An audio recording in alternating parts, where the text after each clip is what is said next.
Algunas personas se apegan mucho a sus bienes materiales a lo largo de sus vidas. ¿Y cómo no hacerlo? Un álbum de fotos, una mecedora, una casa. Esos lugares y objetos suelen guardar nuestros recuerdos más preciados, o representan para nosotros todos los momentos valiosos de nuestras vidas. Por eso entiendo que mi abuelo Eusebio siga manifestándose en su casa, casi 20 años después de su muerte. Mi nombre es Camilo, y soy el mayor de los nietos de mi abuelo Eusebio. Por ende, soy de los que más compartió con él. Y ya desde el vamos les diré que mi abuelo estaba muy apegado a sus cosas, pero en especial a su casa. Una casita en el campo, en el estado de Veracruz, de una sola planta, con un terreno grande y mucha tranquilidad. La había comprado tras años de trabajo y esfuerzo junto a mi abuela, y cuando ella murió, se encerró en esa casa. No importó que mi mamá y mis tíos intentaran ayudarlo, él simplemente se negó, asegurándoles que lo único que deseaba era permanecer en su casa, en paz, y que nadie lo sacara nunca de ella. Mi abuelo pasó de ser un hombre dinámico y alegre a ser muy sombrío, callado y sedentario. Ya no jugaba conmigo ni con mis otros primos, y en las reuniones familiares se iba a dormir temprano para no tener que aguantar a más nadie. Murió 7 años después, a mediados de 2007. Lamento la introducción tan larga, pero es importante explicar todo este contexto para que entiendan lo impactante que fue para toda la familia, que ese lugar, que había sido el hogar de todos mis tíos, de mi mamá e incluso de algunos primos, se convirtiera en el epicentro de tantos sucesos extraños, de los cuales he sido testigo muchas veces. El primero de estos acontecimientos, al menos que yo sepa, tuvo lugar cuando yo tenía unos 16 años, y por lo que recuerdo mi abuelo no llevaba mucho de haber muerto. Mi madre me llevó a mí y a mi hermana menor, Sara, para que la ayudáramos a limpiar, y apenas pasar por el umbral de la puerta sentí una corriente de aire frío que no se correspondía con el calor que hacía afuera, aunque me dije que se debía al tiempo que estuvo cerrada. Todo permaneció igual a como mi abuelo la dejó, ya que ni mis tíos ni mi mamá habían visitado la casa después de su muerte. Y al parecer, a mi abuelo le gustaba así. Mi mamá abrió todas las ventanas y me dio un plumero para que empezara a quitar el polvo en las habitaciones. Y yo no llevaba ni 5 minutos de haber iniciado la tarea, cuando sentí que unos adornos puestos sobre una mesita de noche se movían. Fue algo sutil, como si alguien los levantara y los pusiera sobre la superficie de nuevo. Me volteé confundido y me le quedé mirando a la mesita junto a la cama unos segundos, antes de seguir. Unos 10 minutos después escuché, con una claridad inexplicable, que los resortes de ese viejo colchón se hundían, y que la madera agrietada rechinaba como si alguien se hubiera acostado detrás de mí.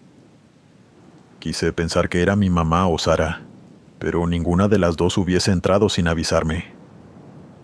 Y además, ¿cómo iban a ser ellas? Si un segundo después escuché un grito, que de solo recordarlo todavía me hiela la sangre.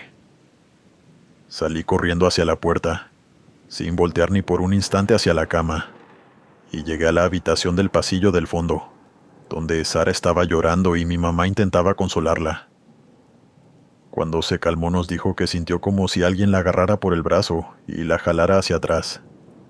Pero cuando se volteó, pensando que era mi mamá, no vio a nadie. Al principio mi madre pensó que era una broma pesada, pero cuando yo le dije que había oído cosas extrañas dentro de la habitación, ella misma comenzó a dudar sobre lo que podía significar aquello. Mi mamá intentó calmarnos y dijo que mejor limpiáramos todos juntos para evitar cualquier otro evento sobrenatural. Y aunque funcionó las primeras horas, poco a poco todos empezamos a escuchar cosas extrañas en la casa, como pasos en la distancia y puertas abriéndose. Uno solo de esos sonidos era suficiente para helarnos la sangre a los tres. Pero es que sucedió tantas veces, comunidad, que terminamos saliendo de la casa mucho antes de terminar lo que habíamos ido a hacer. Un par de días después mi mamá y yo volvimos a ir, pero esta vez acompañados por mi papá y varios de mis tíos. Si mal no recuerdo, mi mamá les dijo a todos que era mucho trabajo solo para 3, y que era responsabilidad de todos limpiar o algo así. La verdad, ella no iba a entrar a esa casa sola de nuevo, y quería que, de ser real, todos experimentaran lo mismo que ella. Sin embargo, ese día no pasó nada, haciéndonos creer a nosotros 3 que lo habíamos imaginado todo. De hecho, mi mamá nos interrogó bastante feo, insistiendo en que Sara y yo le estábamos jugando una broma, pero hasta que ella y yo no le juramos por Dios que no había sido una broma, no nos dejó en paz. Entiendo su mal humor ahora, ya que me dijo: me dolía pensar que mi papá quisiera asustarnos. Era más fácil creer que era una broma. Pocas noches después, mi tío Fabio se quedó en la casa con sus hijos, y ellos sí fueron testigos de que algo raro estaba pasando. Se acostaron en las habitaciones, y el primero en despertarse fue uno de mis primos, que sintió como si alguien estuviera agitando su cama. Al principio pensó que era un temblor, pero cuando puso los pies sobre el piso, se dio cuenta de que lo que temblaba era el colchón.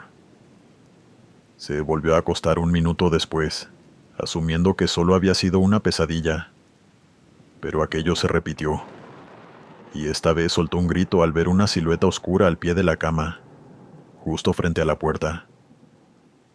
Cuando mi tío Fabio acudió a su grito y le preguntó qué le pasaba, mi primo contestó sin dudar que el abuelo Eusebio había estado agitando su cama.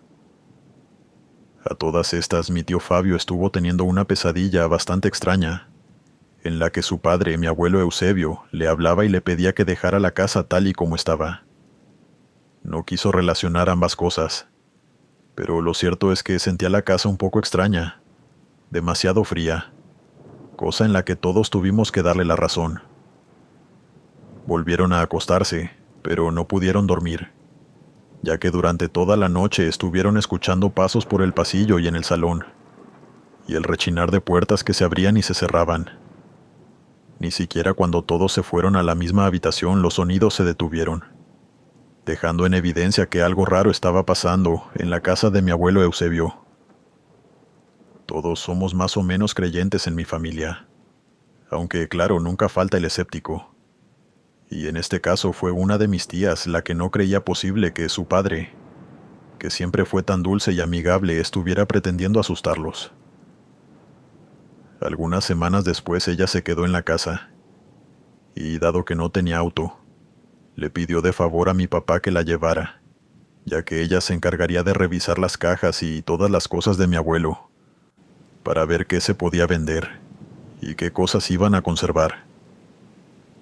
Nosotros vivimos a 1 hora de esa casa, y bueno, se imaginarán el disgusto de mi padre cuando mi tía, a eso de la 1 de la mañana, llamó a mi mamá llorando, implorándole que la fueran a buscar, ya que no podía estar un minuto más en esa casa.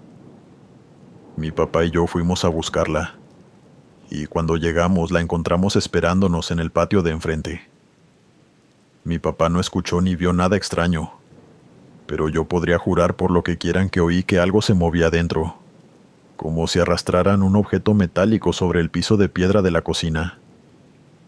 Volteé a ver la ventana de la cocina, que daba hacia el frente, y a pesar de la oscuridad pude distinguir gracias a las luces del carro la silueta de un hombre que se desvanecía lentamente. Pensé en la posibilidad de que algún intruso se metiera en la casa, pero tras revisar el interior nos dimos cuenta de que estaba vacía. Mientras íbamos de regreso a la casa, mi tía nos explicó llorando que desde que llegó estuvo escuchando cosas extrañas, y que los objetos se movían cuando ella no los estaba viendo. Pensó que se estaba volviendo loca e intentó ignorarlo, pero poco a poco los fenómenos se volvieron más fuertes. Empezó a ver una sombra por el rabillo del ojo, y la situación solo se calmó después de rezar un poco. Supongo que se debe a que mi abuelo era bastante creyente. Sin embargo, unos cuantos Padre Nuestro no bastaron para apaciguar el espíritu de mi abuelo. Y esa noche, mientras mi tía dormía en el cuarto principal, soñó que mi abuelo la regañaba muy feo por querer vender sus cosas. Ella de pronto se despertó asustada, con las luces del cuarto encendidas, y vio literalmente a mi abuelo pasar por el pasillo. Supongo que esto bastó para que incluso los más escépticos de la familia comenzaran a creer. Y durante los siguientes años todos continuamos viviendo experiencias extrañas. Cuando visitábamos la antigua casa familiar, susurros inexplicables, objetos apareciendo en lugares extraños y sombras por el rabillo del ojo estaban a la orden del día. Y aunque la familia insistía en usar la casa para las reuniones familiares, nadie jamás se quedaba a dormir ahí, salvo en una situación de extrema urgencia, como la que viví a mediados de 2015. Para entonces yo ya estaba viviendo con mi novia, en un pequeño alquiler cuando nos echaron por un tecnicismo en nuestro contrato de arrendamiento. Estaba furioso, pero tuvimos que irnos y no tuvimos tiempo de conseguir un nuevo lugar.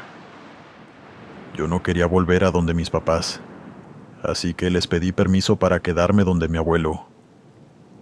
Ellos me preguntaron si estaba seguro, y yo les dije que sí.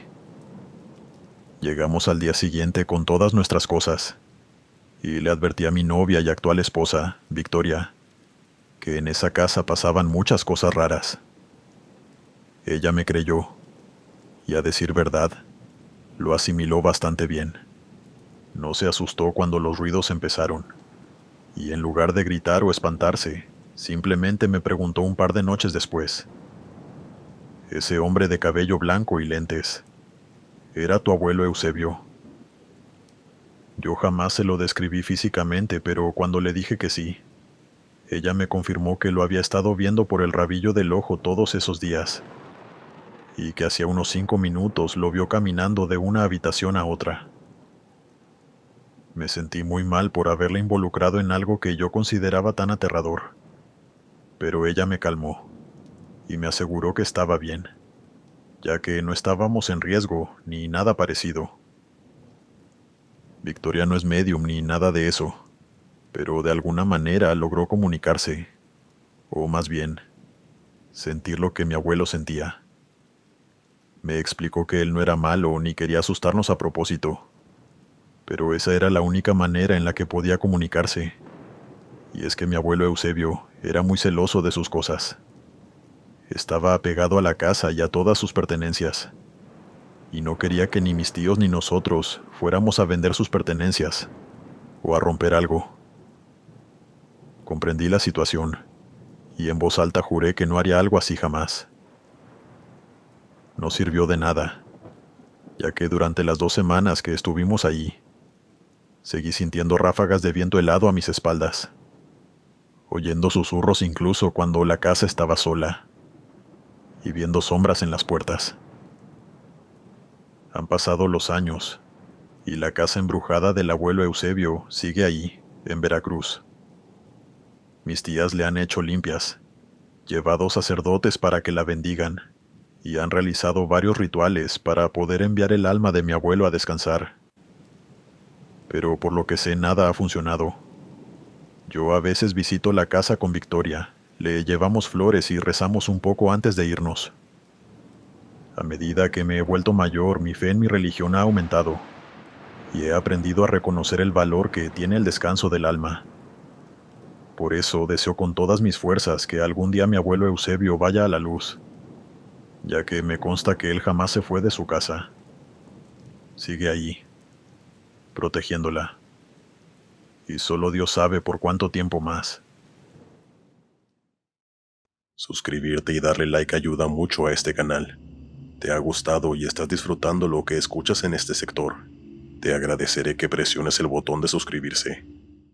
Hola comunidad, mi nombre es Jennifer y soy de Durango, específicamente de Gómez Palacio, y lo que voy a contarles me pasó por allá del 2021, poco después de cumplir 18 años. Faltaban unos cuantos meses para que entrara en la universidad, así que tanto mis amigas como yo estábamos bastante libres de tiempo, y dado que la cuarentena se había flexibilizado, Acordamos reunirnos en mi casa el 31 de octubre para ver películas de terror y pasarla bien. Lo que sucede es que yo quería hacer algo especial, y se me ocurrió jugar a la Ouija para asustarlas y pasar el rato. Desestimé cualquier advertencia racional, segura de que solo eran leyendas y sugestión.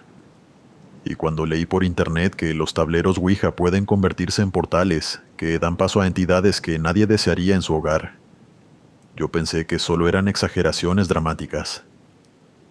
Lo único que me importaba era sorprender a mis amigas con un juego tenebroso, y por eso no dudé un segundo en agarrar un tablón del taller de mi papá e improvisar con pintura negra y un pincel una tabla Ouija rústica pero funcional. El día que vinieron a mi casa la pasamos bastante bien, y casualmente, después de ver algunas películas de terror bastante malas, saqué de debajo de mi cama el tablero que hice y les propuse jugar. En ese momento mis amigas, Lisbeth, Carol y Bianca, no estaban muy convencidas, pero después de bromear un rato se relajaron y aceptaron que lo probáramos, pero con una regla fundamental. Nadie podía preguntar cuándo moriríamos, ya que era muy desagradable ese tipo de bromas. Supongo que ya lo notaron, pero yo era bastante escéptica en ese momento, y ya tenía planeado cómo asustarlas. Mis padres no estaban en casa, así que yo planeaba mover la flecha de madera sobre el tablero ligeramente y empezar a dar respuestas aterradoras. Qué grande fue mi sorpresa cuando, después de empezar a jugar a la luz de una vela, el puntero comenzó a moverse sin que yo hiciera nada. Asumí que alguna de mis amigas estaba haciéndose la graciosa, pero pronto el ambiente se volvió bastante turbio. La luz de la vela se volvió opaca, y un sonido sordo muy desagradable comenzó a dominar la habitación. No sé muy bien cómo explicarlo, ya que no era un zumbido como tal o algo así, sino como si todas nos hubiéramos quedado sordas. Las voces de mis amigas sonaban amortiguadas, mientras le preguntábamos a la entidad, que se presentó como cosas tontas, del estilo ¿quién eres?, ¿dónde vivías?, ¿y cuándo moriste? Esa última pregunta fue, en mi opinión, la desencadenante real de todo lo que mi familia iba a vivir los siguientes meses, ya que ni bien hacerle esta pregunta, la entidad, que hasta entonces se portaba de forma amistosa, empezó a mover el puntero alrededor del tablero, pero esta vez de una forma más enérgica. Recuerdo claramente la voz de Lisbeth diciéndonos a las demás que nos calmáramos, y que ya no era gracioso. Un momento antes de que el puntero comenzara a deletrear descaradamente la palabra nunca.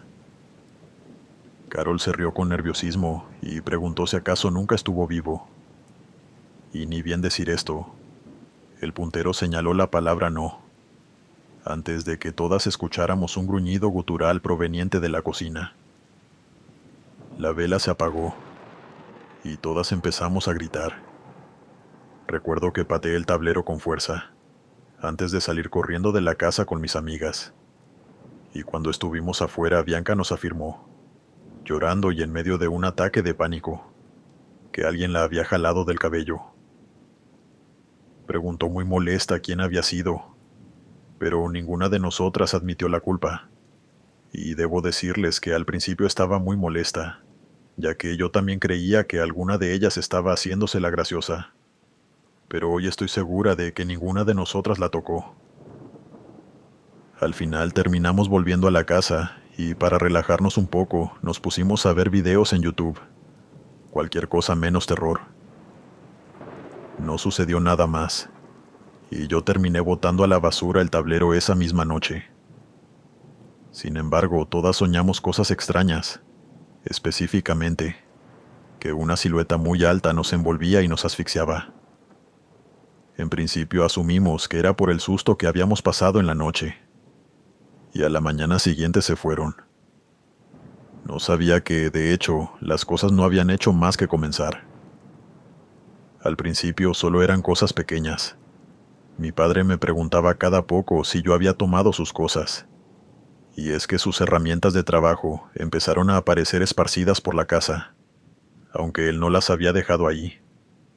De igual forma, pertenencias de mi mamá desaparecían durante horas, y luego las encontrábamos en lugares que ya habíamos revisado.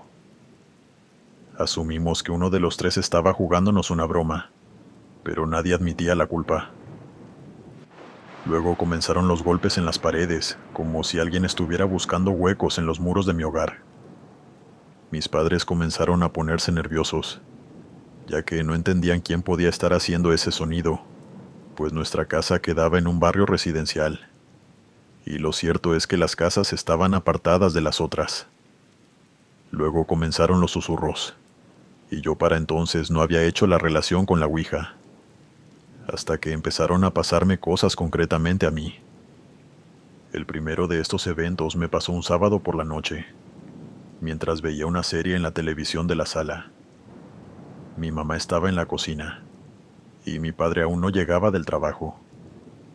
Estaba concentrada, por lo que me impactó muchísimo que de pronto se apagara el televisor sin previo aviso.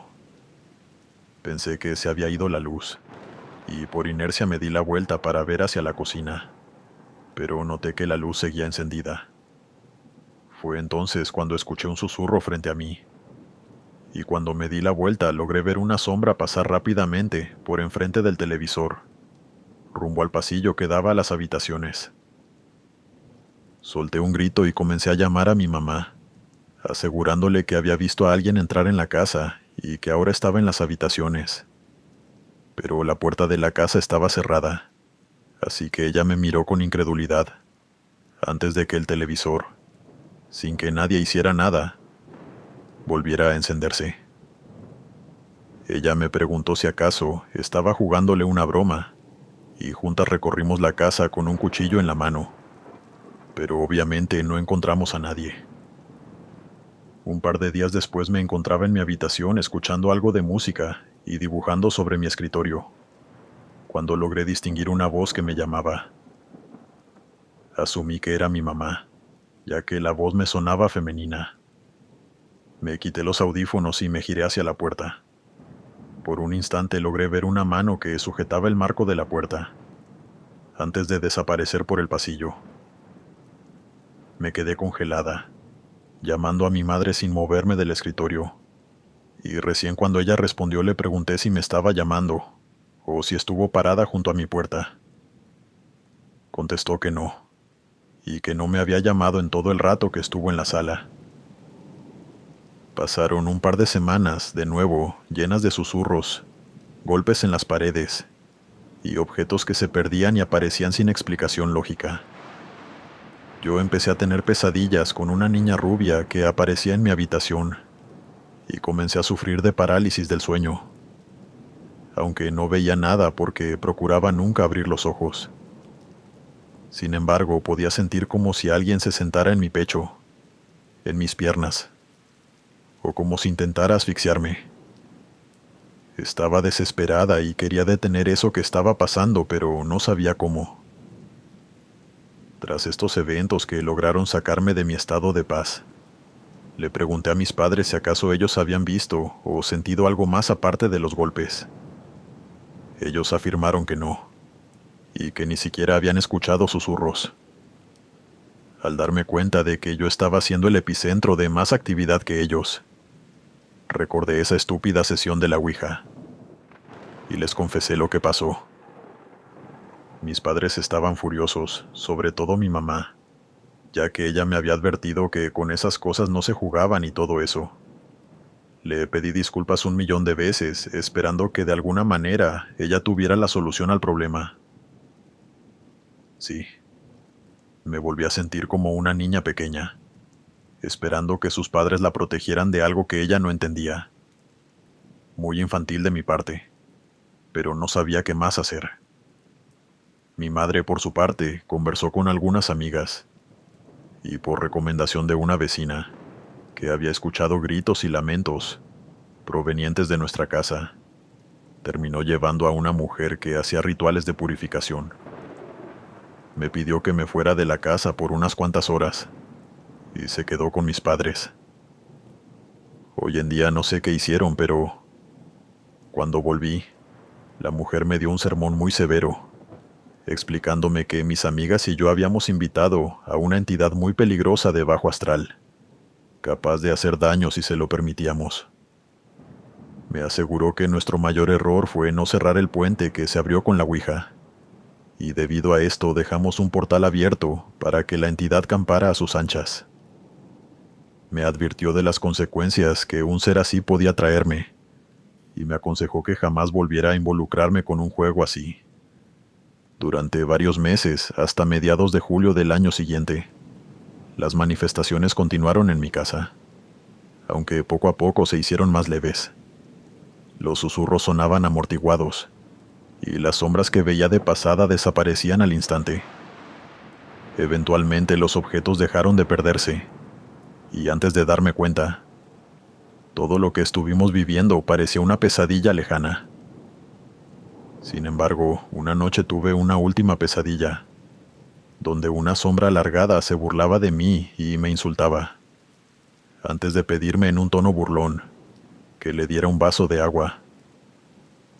Desde entonces no volvió a pasar nada en mi casa, y espero que siga de esa manera. Continuamos. Hola, comunidad del sector del terror. Mi nombre es Arnaldo, y soy de República Dominicana. Mi historia no es demasiado larga, y antes de empezar quiero dejar claro que respeto a todas las religiones, siempre y cuando sus creencias y rituales no involucren lastimar a otros seres vivos ni herir a otras personas de manera directa o indirecta. Habiendo dicho esto, lo que estoy por contar de hecho es bastante reciente, y me hace molestar de solo recordarlo. Hace un par de meses me mudé a Santo Domingo desde Puerto Plata, y empecé a trabajar en una discoteca local como bartender. Pasaba mis noches preparando cócteles y sirviéndole tragos a la gente, y eventualmente conocí a muchas personas, algunas agradables y otras no tanto. De entre estas últimas, puedo contar a un ex compañero de trabajo, al que llamaré José Luis, y con quien durante un tiempo tuve una especie de amistad. Era bastante amable y nuestras conversaciones eran agradables.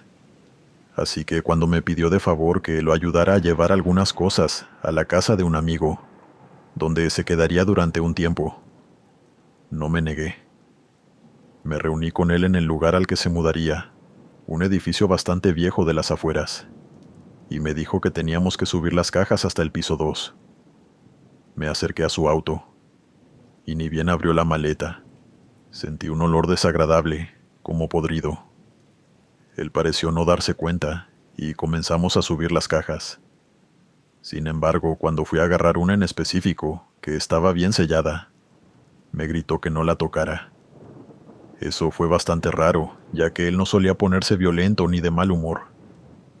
A fin de cuentas, terminamos de subir todas las cajas, y me invitó a tomarnos algo ahí mismo, como agradecimiento, asegurándome que a su amigo no le molestaría que nos quedamos un rato. Me senté en el sillón, y mientras él buscaba la cerveza, yo podría jurar por lo más sagrado que escuché, como algo dentro de una de las cajas se movía. Y adivinaron. Era la caja que él no quería que tocara. Me le quedé mirando fijamente, y me dio la impresión de que se agitaba levemente. No quería preguntarle qué había sido eso, ni qué demonios estaba guardando dentro de esa caja, porque no era mi problema. Así que decidí morderme la lengua y tomarme la cerveza lo más rápido posible antes de irme de allí. En otra circunstancia no me hubiese negado a beberme unas cuantas cervezas, pero mi cuerpo me decía que algo iba muy mal. Me empecé a sentir muy raro dentro de ese hogar, casi como si me estuviera enfermando. ¿Conocen esos escalofríos antes de tener fiebre? Bueno, era algo parecido. Además, hacía mucho frío. Un leve olor rancio comenzó a molestarme, y aunque las ventanas estaban abiertas, era como si todo estuviera oscuro, envuelto en una bruma negra. Es muy difícil describir, pero lo cierto es que era un sentimiento muy incómodo y difícil de ignorar, y me fui tan pronto como pude. Mantuve amistad con José Luis durante, calculo yo, unos 2 meses más, cuando él de repente me pidió un favor. Al parecer, el amigo que lo había recibido le pidió que se marchara, y me imploró a mí que lo recibiera por un par de semanas mientras encontraba su propio alquiler. Yo lo dudé bastante, ya que me sentía bastante cómodo viviendo solo, pero al final le dije que sí, y lo ayudé a mudarse ese mismo fin de semana. Como dije, era muy confiado, y él me caía bien. Era mi amigo y quería ayudarlo. Jamás pensé que sería capaz de llevar algo nefasto a mi casa, pero apenas empezamos a cargar las primeras cajas hasta mi departamento, me di cuenta del cambio de atmósfera. Todo se sentía frío, y un olor fétido lo envolvió todo. Al principio pensé que era su aroma natural, y sentí lástima por él al creer que tenía mala higiene corporal. Pero poco a poco, mientras empezaba a sentirme enfermo, recordé aquel día en que lo ayudé a mudarse, y me cayó el 20 de que era el mismo olor a putrefacción, y el mismo malestar que sentí en aquella ocasión. Como si me hubiesen quitado una venda de los ojos. De pronto noté aquella misteriosa caja sellada, y me invadió una desagradable incomodidad.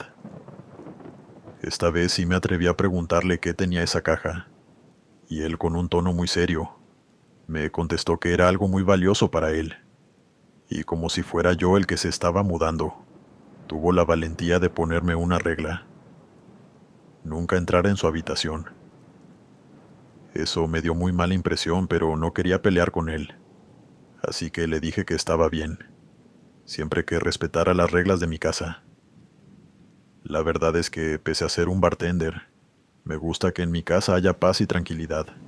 Nada de música ni reuniones, ni voces o ruidos fuertes por la noche, ya que me gusta aprovechar las pocas noches a la semana en las que puedo dormir.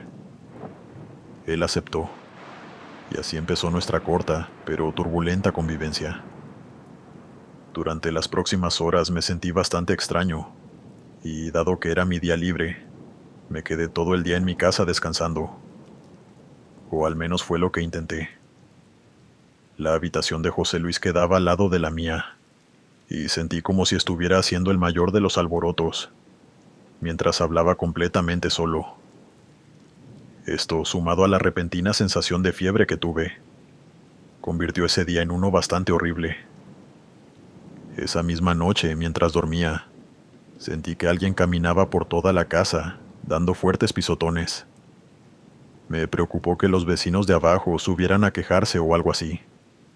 Por eso me levanté para decirle que se acostara de una vez y que dejara de hacer eso. Pero para mi sorpresa, José Luis no estaba afuera. De hecho, su puerta estaba cerrada y el resto de la casa completamente a oscuras. Pensé que lo había soñado y volví a acostarme. Durante los siguientes días el olor extraño no desapareció, y aunque usé aromatizantes para intentar repelerlo, este simplemente no se desvanecía, solo empeoraba.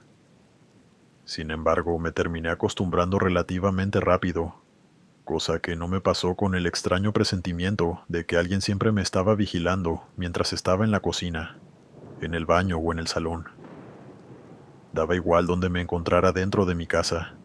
Siempre tenía la sensación de que alguien me estaba viendo, como si estuvieran parados detrás de mí.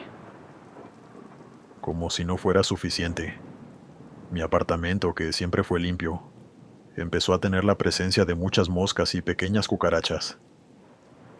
Un día, pocas horas después de llegar del trabajo, me acosté a dormir, solo para ser despertado a las pocas horas por el sonido de la licuadora. Eran las 5 de la mañana, demasiado temprano, y más teniendo en cuenta que trabajábamos hasta bien tarde en la noche. Me levanté para pedirle que dejara de hacer eso, pero cuando salí y entré a la cocina me sorprendí al ver que no había nadie.